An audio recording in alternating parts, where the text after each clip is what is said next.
Eh bien bonsoir tout le monde, on se retrouve pour une nouvelle vidéo sur Solo Leveling Arise, j'espère que vous allez bien parce que moi ça va nickel. Aujourd'hui on se retrouve pour une nouvelle vidéo du coup pour résumer par rapport au Lightcare, les questions-réponses que nous avons eues. Vu que je l'ai pas fait lors de ma précédente vidéo, on va le faire lors de cette vidéo parce que je n'avais pas les traductions, du coup j'attendais sur le site Netmarble, puis voilà. Donc comme d'hab avant de commencer cette vidéo, n'oubliez pas de liker, commenter et de vous abonner, et moi je dis tout simplement bon visionnage, voilà tout simplement. Donc là, si ça bug un petit peu, normalement ça devrait pas, mais c'est normal, c'est parce que je suis en train de faire le montage d'une vidéo, du coup vous pouvez voir que la qualité est pas terrible, mais bon, c'est pas très grave. Bref, nous, ce qui nous intéresse, c'est les questions-réponses, et si vous voulez avoir la suite par rapport à ce qui est tout en dessous, vous avez mon autre vidéo que j'ai sortie si jamais vous voulez plus d'informations sur ce qui est sorti. Normalement, cette vidéo va sortir le jour de la mise à jour, donc demain, normalement, ou après, vous aurez les faut-il invoquer le nouveau personnage ou autre découverte de cette mise à jour. Bref, c'est parti. Question-réponse. Une mise à jour d'équilibrage est prévue pour les runes et les pierres de bénédiction peu utilisées. Voilà, et on avait vu des images par rapport à ça et tout, justement, je l'avais montré lors de mes précédentes vidéos, mais du coup là on va avoir plus de détails. Jusqu'à présent nous sommes principalement concentrés sur l'équilibrage du contenu et des récompenses, cependant le fait de laisser des runes de compétences à l'abandon trop longtemps risquerait de figer les builds, ce qui nous a poussé à prévoir des améliorations. Ainsi 21 runes de compétences seront ajustés à la hausse, notamment en augmentant leurs dégâts ou en réduisant leur consommation de mana. Voilà, c'est ce qu'on avait pu voir du coup la dernière fois du coup. De plus, 10 pierres de bénédiction verront également leur performance améliorée, tous les détails seront communiqués dans une annonce dédiée. Ok, très bien. Suivant. Je vérifie bien que mon micro n'est pas mute parce que ce serait un peu dommage. Un ajustement est-il prévu concernant les obtentions des runes de pierres de bénédiction en doublon? Nous avons reçu de nombreuses questions sur le système de reroll et nous avons souvent été mentionnés en live. C'était un sujet de grande réflexion pour nous et je trouve qu'ils ont plutôt bien amené le sujet parce que c'est vrai que c'est pas évident à permettre ça. Et du coup, je trouve que leur façon, de toute façon, qu'ils ont proposé, je l'ai trouvé très intéressante. Nous savons qu'il est impossible d'atténuer la frustration que vous ressentez jusqu'à présent à cause du reroll, mais nous ne souhaitons pas non plus continuer ainsi. C'est pourquoi nous avons pris une décision importante. Un nouveau système appelé Purifié sera introduit. Il permettra de sélectionner une rune ou une pierre de bénédiction spécifique pour la fusionner. Au bout de 10 tentatives, si vous n'obtenez pas votre objectif de fusion, après plusieurs fusions, vous accumulerez des points de recrutement qui vous garantiront l'obtention de l'objectif de fusion au maximum après 10 essais. Donc en gros, on a une rate up pour les runes et les pierres de bénédiction, et ça c'est plutôt cool. De plus, pour les blessings et tout. De plus, si vous obtenez des runes ou des pierres de bénédiction ciblées par un autre moyen pendant le processus, les points de recrutement accumulés ne seront pas perdus et pourront être utilisés pour un autre objectif, ce qui permet de limiter la pression sur les joueurs. Ok, très bien. C'est un bon ajout, moi je trouve. Dites-moi ce que vous en pensez dans les commentaires. Ok. Les cristaux de mana supérieurs sont trop rares, et ça je le confirme parce que justement là en ce moment avec l'event où on doit crafter les artefacts pour avoir les artefacts et tout parfait, et j'avoue que moi j'aime bien utiliser mes cristaux de mana pour prendre des matériaux justement pour reroll en fait tout simplement, mais là ça devient compliqué. J'ai limite assez pour prendre toutes les clés de donjon, et ensuite de prendre quelques pierres, mais je peux pas en prendre plus parce qu'autrement j'en aurais pas assez pour les autres jours. Donc on est vraiment limité par rapport à ça, donc ils vont augmenter de ce que je vois. Donc pour y remédier rapidement, nous avons augmenté la limite d'achat dans la boutique d'échange, passant de 50 à 100 achats quotidiens. Attends, pour y remédier, nous avons augmenté la limite d'achat dans la boutique, mais ça change rien. Ok. Nous prévoyons, alors peut-être que j'ai mal compris, nous prévoyons également d'élargir un moyen d'obtention en ajoutant des ressources comme récompense d'événements. Ok, très bien. Il faut voir. Comment faire si j'aimerais obtenir l'arme de Sun Jinwoo disponible dans l'événement précédent? Nous avons prévu une nouvelle opportunité d'obtenir des armes issues d'événements passés, y compris le bâton de combat divin. Un moyen spécifique sera mis en place lors de l'événement de sortie printanière palpitante, voilà, qu'on a pu voir lors de la précédente vidéo, justement, où on va pouvoir obtenir tout simplement les 4 armes de chasseur lors des événements d'Halloween, d'été et de Noël. Donc pour tous ceux qui n'ont pas pu avoir ces armes de chasseur, vous allez pouvoir les obtenir. Donc combien, je ne sais pas, à voir. Voilà. Trop d'artefacts sont obtenus au même endroit, rendant difficile l'obtention de ce que l'on veut. Nous réfléchissons à cette problématique sous différents angles. En avril, nous allons introduire une extension permettant de farmer des artefacts de haut niveau. À cette occasion, nous mettrons en place des ajustements afin d'améliorer la fluidité du farm, de faciliter l'acquisition des artefacts convoités. Ok, j'ai hâte de voir ça. Mais du coup ça veut dire qu'on va devoir changer tous nos artefacts qu'on a actuellement parce qu'on va passer à un level supérieur. J'ai hâte de voir ça parce que ça va être compliqué. Bref, question-réponse en temps réel. Des nouveautés sont-elles prévues pour le raid de guilde? Nous préparons un système basé sur la stat de rage qui permettra à la guilde de s'affronter encore un peu de patience et sera bientôt disponible. Donc en gros on va tout simplement avoir un score de rage et un classement avec, donc on aura plus de compétition contre guildes. Mais après, comme je l'ai dit, ça devient de plus en plus compliqué de recruter, pas surtout par rapport à ma guilde.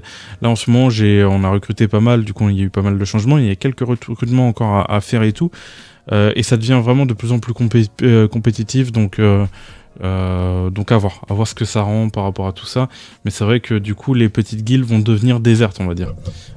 Pour notre cas ça va, mais j'imagine aussi pour les guildes qui sont en dessous. Donc limite la fusion de guildes va devoir être envisagée pour beaucoup de guildes maintenant. Une augmentation du taux de coups critiques est-elle prévue? Le taux de coups critiques pouvant être atteint via l'équipement est bien plafonné à 50%. Ok. Cependant, il existe déjà plusieurs moyens d'augmenter ce taux durant le combat, notamment grâce aux buffs et aux divers effets. Certains joueurs exploitent ces mécaniques dans leur stratégie. Nous vous encourageons donc à tirer parti pour optimiser votre gameplay. Ok. Ils n'ont pas parlé d'ailleurs de la réduction de la rescrite, on va dire, des boss, parce que en fonction du niveau du boss, en fait, notre taux critique va descendre aussi. Du coup, c'est dommage qu'ils en parlent pas d'ailleurs. Un classement mondial sera-t-il mis en place? Certains joueurs souhaitent un classement mondial en plus d'un classement par groupe. Cette fonctionnalité est actuellement en développement et sera bientôt disponible. D'accord. Le bug du bouton rouge de notification persiste. Nous avons mené une vérification approfondie avec l'équipe QA, ok, assurance qualité, et organisé des réunions spécifiques pour éviter que ce problème ne se reproduise. Nous nous excusons pour la gêne occasionnée et nous nous engageons à le corriger. Voilà. Serait-il possible d'augmenter le nombre de tickets de simulation de portail? Pour l'instant, aucune augmentation immédiate n'est prévue. Cependant, une option de jeu en mode accéléré sera introduite lors d'une prochaine mise à jour et nous ajouterons alors le nombre de tickets en conséquence. Ok, un mode accéléré, j'ai hâte de voir ça parce que c'est vrai que moi, le mode là, simulation de portail, je joue plus trop à ce mode de jeu. Dites-moi si vous jouez encore. Moi, j'avoue que ça me donne pas envie en fait, tout simplement. Et passer du temps dedans, voilà. Après, j'ai quelques livres que je vais devoir refermer, donc j'aurai pas le choix de refermer le simulateur, quoi. Serait-il possible d'ajouter un mode d'entraînement pour l'atelier de la lumière brillante permettant d'y accéder sans ticket? Cela pourrait effectivement être utile pour améliorer sa maîtrise. Nous allons étudier cette possibilité et envisager son ajout. Ok. Pas de ticket, comme ça au moins ça vous permet de vous entraîner, pourquoi pas. L'effet visuel lors de l'enchantement en continu est trop long et frustrant. Le correctif est déjà prêt, l'enchantement sera désormais appliqué instantanément lors de la prochaine mise à jour. J'ai hâte de voir ça, ça va être cool. Il n'y a pas assez de choses à faire avec le système de gemmes.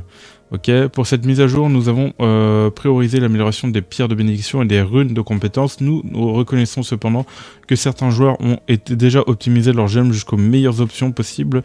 Un contenu dédié est en préparation et arrive prochainement. Ok. Un événement permettra de réinitialiser les artefacts. Les artefacts est-il prévu? Nous prévoyons d'organiser régulièrement des événements liés à la fabrication de réinitialisation des artefacts en fonction du calendrier du jeu. Ok, donc ça risque d'arriver normalement prochainement. Démontage des artefacts est compliqué et un peu pratique. Hein?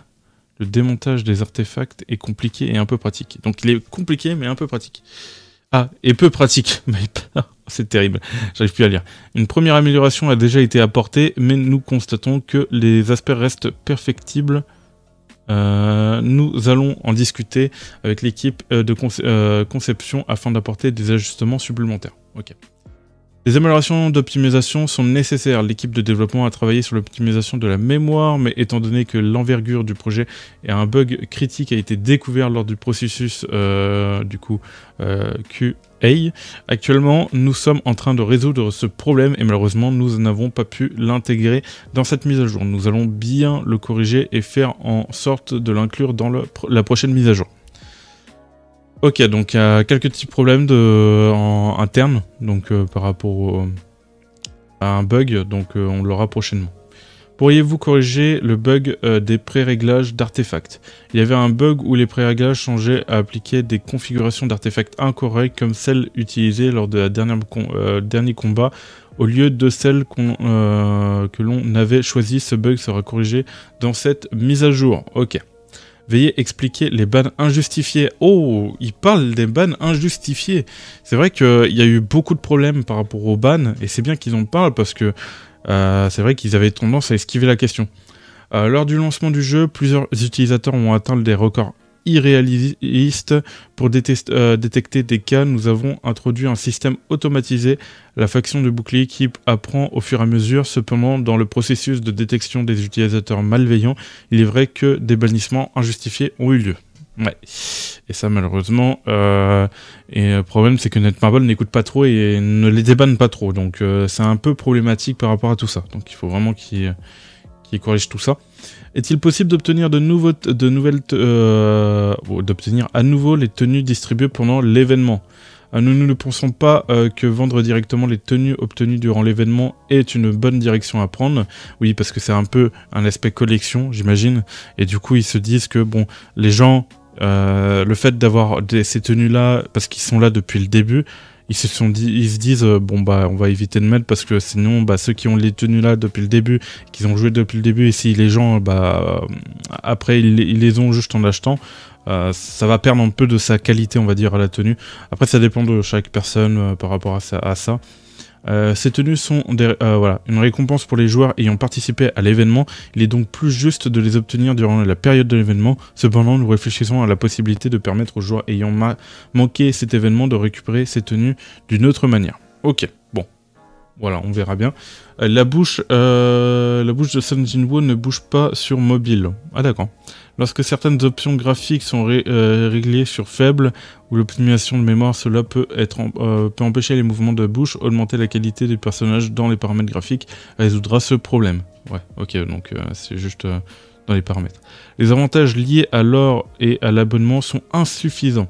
Nous poursuivons la discussion avec les départements commerciaux pour étendre les récompenses liées à l'abonnement. De plus, les événements seront organisés pour offrir davantage d'or. Ok.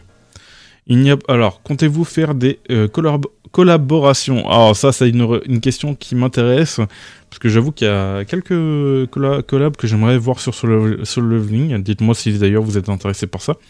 Il n'y a pas de plan de collaboration immédiat, mais ce n'est pas exclu. Nous préparons des projets et dès qu'il sera possible de les annoncer, nous vous informerons. Donc c'est pas... en gros, ça peut arriver. Voilà. Mise à jour et amélioration pour le mois de mars. Ça c'est bon, voilà, c'est ce que j'avais parlé lors de ma précédente vidéo, donc je vous invite à la regarder si jamais. Voilà, on a parlé de tout, c'était rapide, il y avait quand même pas mal de sujets à entamer, il y a des bons sujets, comme des sujets un peu, bon voilà, c'est comme ça, j'ai pas les mots pour dire ce que j'ai envie de dire. Mais en tout cas, j'espère que vous avez aimé cette vidéo, n'oubliez pas de liker, commenter et de vous abonner, c'était Virtual, bye tout le monde.